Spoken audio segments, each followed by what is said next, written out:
कारण तो आप सबको भली भांति जानते हैं, आप किस कारण आज बंद था।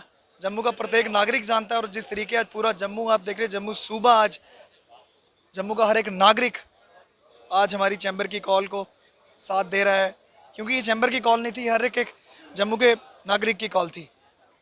और जो डिस्क्रिमिनेशन, जम्मू के साथ भेदभाव की जो नीतियाँ जो चल रही थी और अभी भी चल रही हैं, उसी सबको लेकर आज बंद का टोकन बंद था। आगे कैसे आने देंगे? उनके कहने से क्या होगा?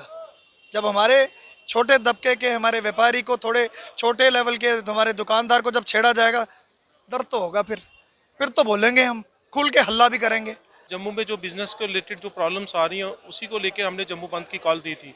तो एक पीसफुल तरीके से अभी सारे बाज़ारों ने उसको सपोर्ट किया हुआ है, और आगे भी हमें बाज़ारों का ऐसे ही सपोर्ट मिलती रही है। और हमें एडमिनिस्ट्रेशन से भी यही तवज्जो रखते हैं कि वो भी हमें उसके जो हमने जो 9 पॉइंट्स एजेंडा उनके सामने रखा है उसका कोई ना कोई हल लेके हमारे पास आए।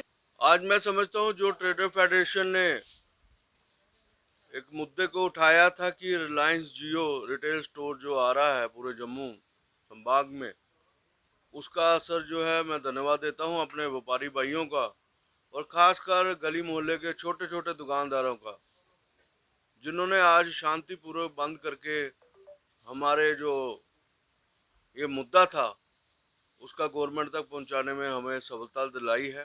कि जब तक रिलायंस रिटेल स्टोर जम्मू में बंद नहीं होंगे, ऐसे धरने प्रदर्शन जो है जारी रखेंगे। लेकिन आज के युग में बड़े बड़े मगरमच्छ छोटी मछलियों को खा रहे हैं। अगर कॉरपोरेट सेक्टर छोटे छोटे काम करेगा तो छोटा व्यापारी कहाँ जाएगा? छोटे व्यापारी छोटा काम करे और कॉरपोरेट सेक्टर कॉरपोरेट जैसे काम करे, तभी सोशल व्यापारियों में विश्वास बढ़ता है और देश के अंदर विश्वास का माहौल पैदा होता है।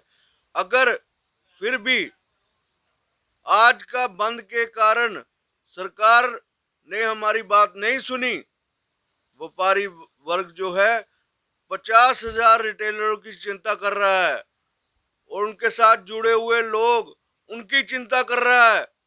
आज हम रुकने वाले नहीं हैं और ये संघर्ष हमारा जारी रहेगा जब तक रिलायंस रिटेल स्टोर जो है बंद नहीं होंगे।